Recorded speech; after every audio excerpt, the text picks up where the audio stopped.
Muy buenas noches. Nuestro invitado de esta noche es hijo de una madre soltera. Su padre lo reconoció cuando él tenía 12 años. Su abuelo paterno combatió en la guerra española contra Franco, contra la Falange. Quedó entonces destazado el papá y terminó viviendo en Colombia, en el Chocó. Era trabajador de una mina en el Chocó y trabajaba como electricista. Su madre era una campesina, modista, hacía botones, los unía. Solo tenía 3 años de escuela. Había nacido en Santuario, en Risaralda, hija de un campesino liberal que murió en el Cauca durante la guerra liberal conservadora que tanta muerte produjo en Colombia. A su abuelo materno lo mataron en Toribío por liberal. Ese muchacho de quien les hablo nació en el barrio Las Cruces de Bogotá, en medio de absoluta pobreza, conviviendo con la miseria. Logró, con el producto del trabajo de su madre, tejedora, y trabajando como taxista, logró su ingreso a la Universidad Nacional,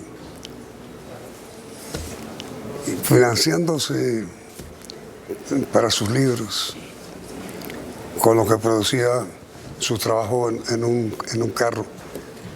Era taxista, el dueño del carro lo había contratado como taxista y lo que el taxi producía lo invertía en el arriendo del carro, en el pago de la gasolina y los centavos que quedaban para su estudio. Estaba cursando medicina en la Universidad Nacional, aquí en Colombia. El hombre de quien les hablo, se llama Roy Barreras. Es el nuevo, o será, el nuevo presidente del Congreso de la República de Colombia. Pocas personas conocen esta historia, pero es así. Un hombre de origen modesto. Con todo respeto, el doctor Barreras tiene fama de ser lagarto, de cambiar de partido. Y lagarto, en el caso de Barreras, es un sinónimo injusto, sino que ha sido víctima de la violencia, de la pobreza, de la miseria. No ha cambiado de partido, lo han expulsado de los partidos. De los 3 partidos en los cuales ha militado lo han expulsado por rebelde, por protestar. Y hoy es digamos, el hombre del día, al ser acogido por la bancada de Pacto Histórico de Gustavo Petro y propuesto además por el mismo presidente electo como el nuevo presidente del Congreso. Doctor Barreras, pues felicitaciones y mucha suerte. Pues muchas gracias, Yamid. Buenas noches a los televidentes, a las televidentes en sus hogares. Gracias por esa introducción que se necesita ser Yamid Amad para sacarle a uno esas historias que son normales. A mí me parecen historias normales, son las historias de 9 millones de colombianos desplazados de la violencia. Yo soy orgullosamente hijo de una madre campesina, de una madre soltera. A esa madre que es mi heroína le debo todo, la extraño, se me fue hace 2 años, a los 86 años, y fue la que me dijo desde muy niño que solo estudiar podía sacarnos de la olla, y me estimuló tanto que logré salir adelante, gracias a Dios, y aprender lo que todavía hago, que es salvar vidas. Trabajé 23 años como médico, Yamid. Yo conocí a mi padre en la adolescencia, como usted ha dicho, y fuimos muy amigos. y trabajé con él y me enseñó a curar y le tengo un recuerdo enorme. Mi padre ya murió. ¿Por qué su padre lo abandonó? Mejor dicho, nunca lo reconoció. Bueno, no sé, esa fue una historia de amor, digo yo, como telenovela mexicana. Seguramente eran muy jóvenes cuando mi madre, que era muy linda, pero era apenas una modista, era una niña pues humilde, huérfana, de padre y madre, porque como usted bien ha dicho, a mi abuelo lo mataron, está enterrado en El Palo, en una vereda del Cauca, en esa guerra liberal conservadora. La montaron en una chiva y la mandaron a sobrevivir a Bogotá con un pariente, como tantos, y conoció a un estudiante de medicina que tenía un ojo verde y uno azul y era muy buen mozo. Se enamoró, se embarazó y pues el muchacho terminó su carrera, y cuando le contaron que la novia estaba embarazadita, o ella le contó, pues cogió las de Villadiego, como suele pasar. Pero mi madre tomó la valiente decisión de sacar adelante a su hijo con una máquina de coser, y ella, gracias a ella, le debo todo a esta madre, a quien desde el cielo le ofrezco esta entrevista y este día de responsabilidades que hemos asumido Ella hoy. murió hace poquitico, ¿no? Hace un par de años se me Tenía fue mi madre. 87. 87 años tenía mi madre. Lúcida y liberal hasta los huesos por cuenta de mi abuelo, campesino liberal. Bueno, ¿cómo se produjo la elección hoy de usted, el acuerdo para ser elegido como presidente del Senado? Tengo una gratitud enorme por toda la bancada del Pacto Histórico, una bancada bellísima de defensores de derechos humanos, ambientalistas, animalistas, que representa a la izquierda progresista liderada por el presidente electo Gustavo Petro. Él hizo una sugerencia que me compromete absolutamente: garantizar que la experiencia y el mensaje de acuerdo nacional que permite que las reformas que el presidente Petro presentará para cumplirle a los colombianos que han votado mayoritariamente por el cambio salgan adelante en el primer año. Y en su criterio y en el de la bancada, la experiencia que nosotros hemos adquirido en el acuerdo de paz como negociador de paz quizá me permita construir rápidamente las mayorías parlamentarias y poder sacar adelante, con el apoyo de todos los partidos, empezando por el Partido Verde Esperanza y el Partido Liberal, pero todos los demás, las reformas que el pueblo colombiano necesita. Sí, yo dije, doctor Roy, en la presentación, que este permanente cambio suyo de partido no ha sido producto de que usted cambie, sino que usted lo saca. ¿Cómo es la historia política suya? Usted comienza a hacer política, ¿con quién y cómo y por qué? Es una cosa curiosa, déjeme decirle solo una frase, que si ustedes examinan la historia política de todos, no de algunos, de todos los presidentes de la República y de todos los que han transitado, todos ellos se han cambiado de partido muchísimas veces que yo. Pero mi historia es breve. Juventud, Luis Carlos Galán, héroe de mi generación, lo conocí muy joven. Lo acompaño desde mi juventud, 17 años, hasta que lo mata la mafia en el 89. Los sobrevivientes del nuevo liberalismo terminamos aglutinados en Cambio Radical, el partido que fundó la familia de Galán entonces, Augusto Galán Sarmiento, Alfonso Valdivieso Sarmiento, y en ese partido permanecí todo el tiempo. Nunca fui elegido concejal ni diputado. Yo trabajé 23 años como médico al lado de mi padre hasta que él murió, y luego 11 años más. Me prestaron la oportunidad de estar en una lista, como se dice, de relleno, porque era médico, porque tenía algún prestigio como médico de opinión, y terminé elegido por residuo. En esa época había otro modelo, y terminé en el 2006 como representante a la Cámara. Para mí fue una sorpresa porque yo tenía a mis pacientes esperándome el lunes siguiente. No, pero a ver. Y ahí me quedé hasta que, por desavenencias con el entonces presidente del partido, Germán Vargas Lleras, por beligerante y por contradictor, él me expulsó del partido. Primer cambio, me expulsó y fui a la U. Y este es el único segundo cambio. Me expulsaron de la U ahora por hacerle oposición al gobierno Duque y negarme a elegir a la procuradora Margarita Cabello, y quedé libre, independiente, con suficiente libertad para que hace ya año y medio, en febrero del 2021, decidiera acompañar el proyecto político del único hombre que en mi opinión era capaz de recuperar el legado de paz de Juan Manuel Santos. Y ese hombre es Gustavo Petro, que hoy, para alegría nuestra, es el presidente electo. No, pero quería, o lo iba a interrumpir por esto. Tengo entendido que su vida política comienza realmente en un discurso de de recepción de su título de bachiller. Ah, sí, esa es una historia muy ¿Cómo querida. es la historia? Yo me graduó de bachiller en el Instituto de La Salle. Curiosamente, Petro también es de La Salle. Y curiosamente, Petro también vivió en Las Cruces, pero no nos conocimos porque él es mayor que yo. Yo estoy más ardido. De La Salle, aquí en... Petro es de La Salle de Zipaquirá, yo de La Salle de Las Cruces, Sí. de aquí, del barrio Egipto, para ser más. Sí, sí. En la graduación me correspondió el discurso de grado por tener ese reconocimiento como buen estudiante. Sí, sí. Y los hermanos de La Salle invitaron a un expresidente muy viejito ya, que había sido alumno 50 años atrás. Era Carlos Lleras Restrepo. En el discurso yo hice un homenaje a mi madre que estaba allí y rememoré que era nieto de un campesino liberal que habían matado en la guerra. Cachiporro. Yo estaba cachiporro, orgulloso de haber podido graduarme de un colegio que era un colegio de clase media, Sí. que era el mejor que ella pudo pagar. El expresidente Lleras, algo le llamó la atención de ese discurso de ese muchacho de 17 años y me dio una tarjetica y me dijo, vaya, busque a este señor. Era Luis Carlos Galán. No, Por eso acompañé a Galán hasta que lo mató la mafia en el 89. Ese es el comienzo Ese real. es el comienzo de la piquiñita política.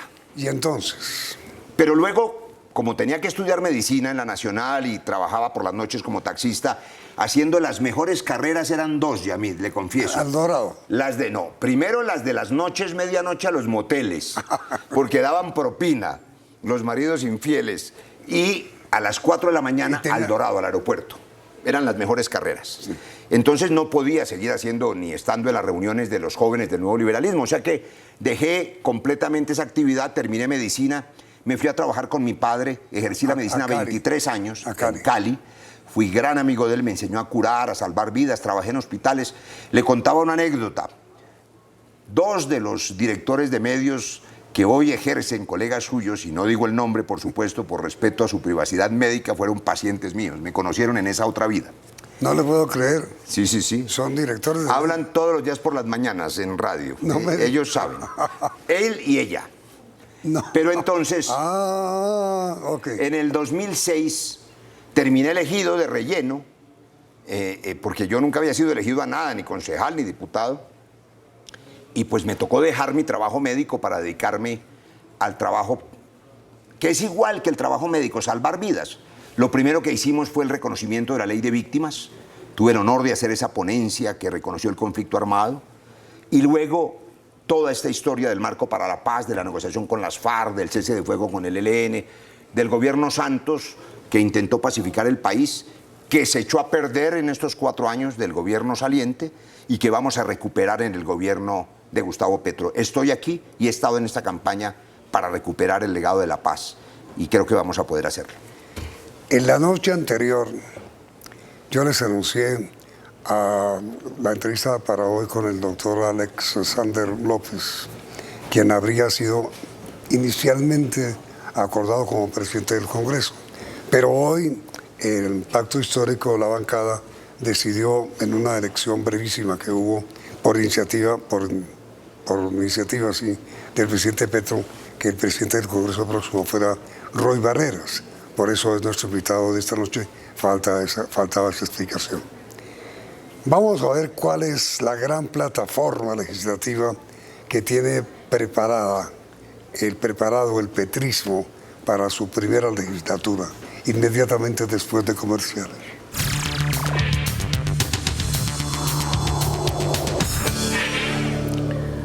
¿Por qué razón Gustavo Petro propuso hoy en la Junta de Senadores de su partido el nombre de nuestro invitado de esta noche, el doctor Barreras, como presidente del Congreso del Senado de la República? Él lo dijo, porque es un hombre fruto de la guerra, nacido en la guerra, pero producto de la paz, y un hombre que ha dedicado los últimos años de su vida a trabajar por la paz. ¿Qué va a hacer usted como presidente del Congreso, doctor Barreras, por la paz de Colombia? Honrar el mensaje inicial del presidente electo a los colombianos, que implica las reformas que el pueblo colombiano exigió y que hacen parte del programa del presidente Petro, pero además también transmitir un mensaje de acuerdo nacional, de equilibrio, de mano tendida a la otra mitad de los colombianos que no nos acompañaron con su voto. El gobierno del presidente Petro es un gobierno de unidad para todos los colombianos. Tenemos el reto de aliviar las tensiones y los temores, y el primer paso es que ese acuerdo de unidad nacional se concrete en unas mayorías parlamentarias democráticas, abiertas, con mano tendida a las ideas liberales, a las ideas de los partidos de origen liberal, a la coalición de la Esperanza Verde, que son hermanos en la defensa de la paz. Darle a Colombia, primera tarea, la gobernabilidad suficiente para hacer las reformas, en 3 ejes que el presidente Petro le ha dicho a los colombianos. Primero, la paz. La paz implica reanudar la solución dialogada al conflicto con el ELN, arrancando donde lo dejamos hace 4 años, que era el cese de fuego bilateral. Y luego... No, perdona. La primera tarea suya, encomendada por el presidente Petro, es reanudar el diálogo con el ELN. La tarea del Parlamento será facilitar las normas necesarias para permitir esos diálogos y esa paz definitiva. Pero lo más importante en la tarea legislativa, en la paz, será construir las normas que sean necesarias para el sometimiento a la justicia ordinaria de las bandas criminales como el Clan del Golfo, para poder desmantelarlas y que dejemos de matarnos.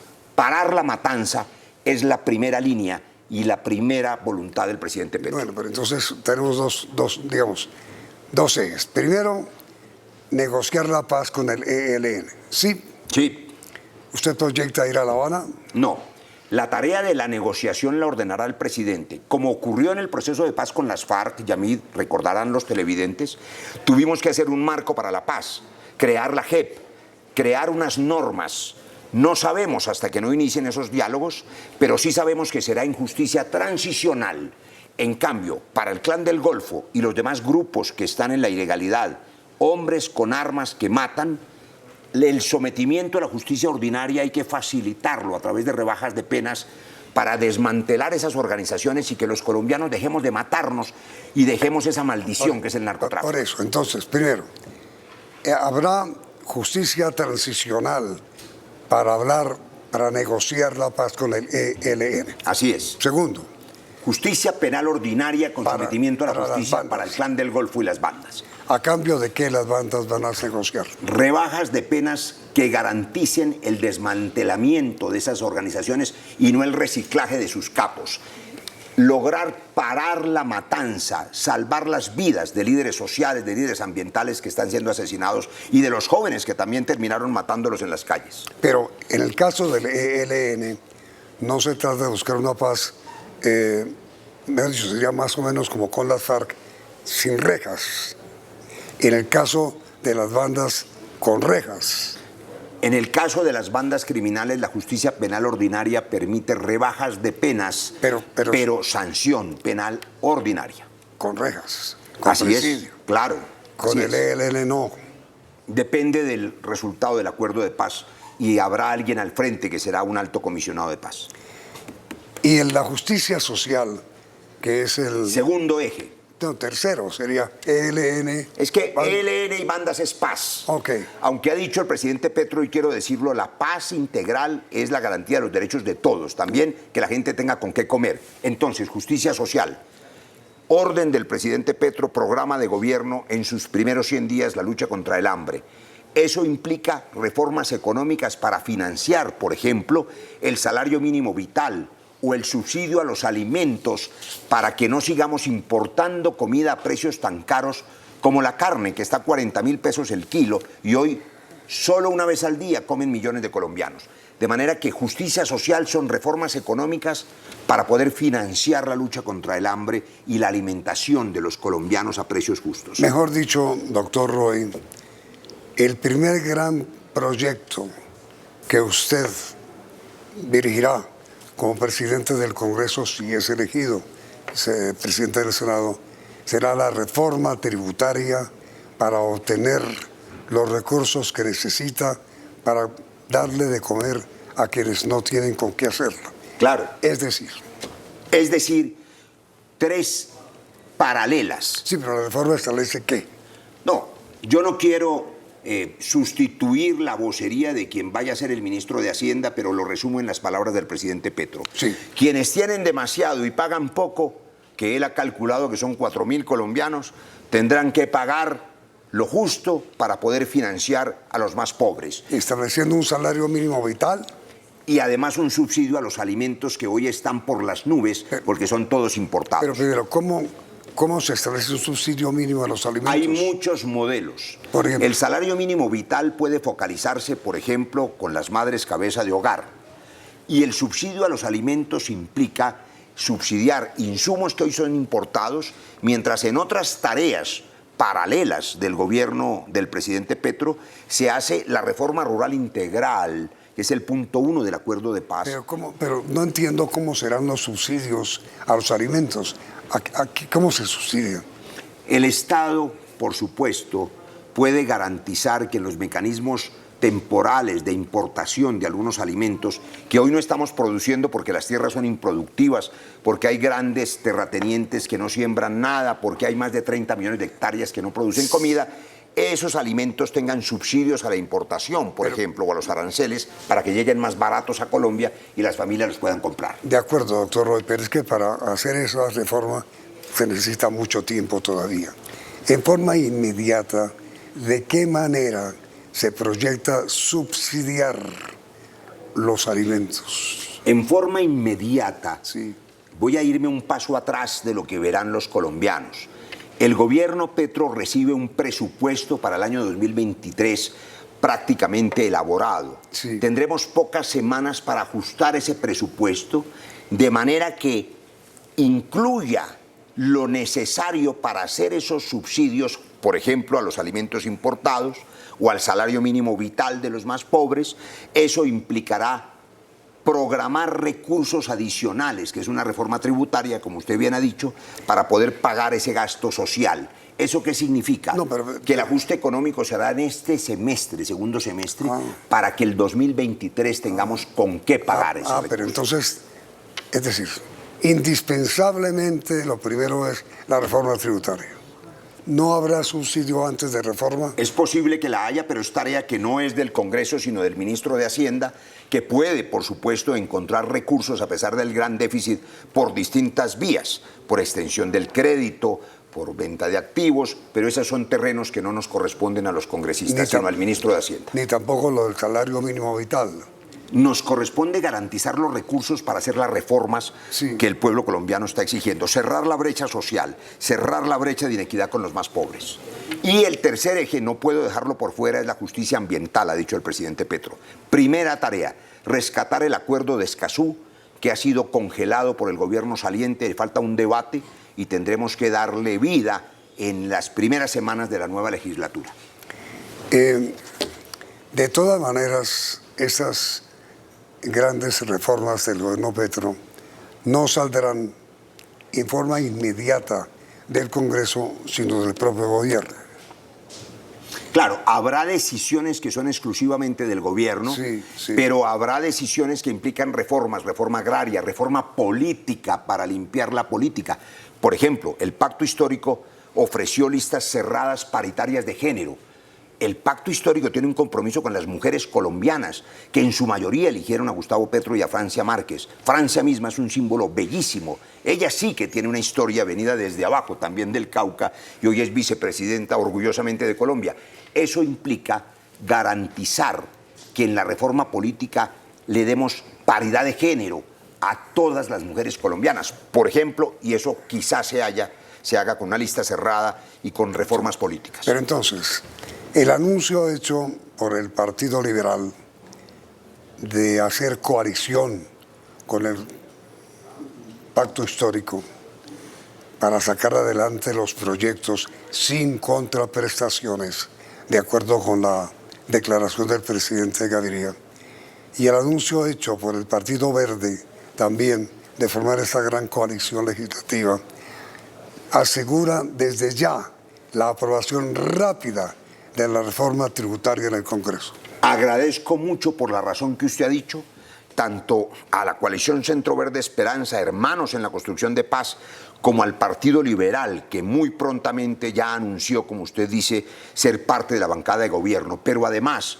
le cuento, he conversado con 57 senadores en total de todos los partidos, del partido de la U, de Cambio Radical, del Partido Conservador. Mientras estamos en esta conversación, hay un grupo de senadores conservadores con quien me veré más tarde, porque la mayoría de los congresistas colombianos han manifestado su voluntad de acompañar el programa de gobierno del presidente Petro para mandarle a Colombia un mensaje de unidad nacional, porque lo que se necesita es sacar a Colombia de la violencia y de la muerte, de la guerra, de la pobreza y del hambre y reencaucharlo, empujar de nuevo el crecimiento económico. Mire una cosa que es importante para quienes han tenido temores. De alguna manera, mi presencia y la designación que agradezco del presidente Petro, su sugerencia al partido, es una muestra de que su gobierno es un gobierno liberal, socialdemócrata, progresista.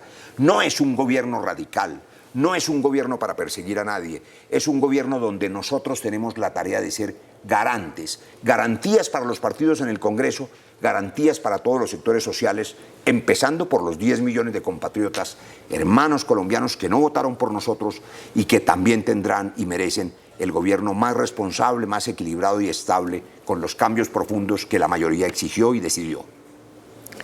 Doctor Roy Barreras, gracias por aceptar esta invitación. Mil felicitaciones, mucha suerte. ¿Y los restos de su madre dónde están? Están sembrados en mi casa en Cali, debajo de un arbolito, porque tengo una sillita, yo me siento a conversar con ella, que sé que no está allí en las hojas de ese árbol, pero que estoy seguro que me escucha. Yo tengo la bendición de la fe y sé que la muerte es un paso, es desencarnar, es avanzar, trascender, y converso con ella todavía. Es la heroína de mi vida. Yo lo sé. Mil gracias por todo. Muchas gracias, y a mil gracias a los televidentes. Y a ustedes televidentes también gracias por la sintonía y los invitamos ahora a continuar aquí en Noticentro 1 CM.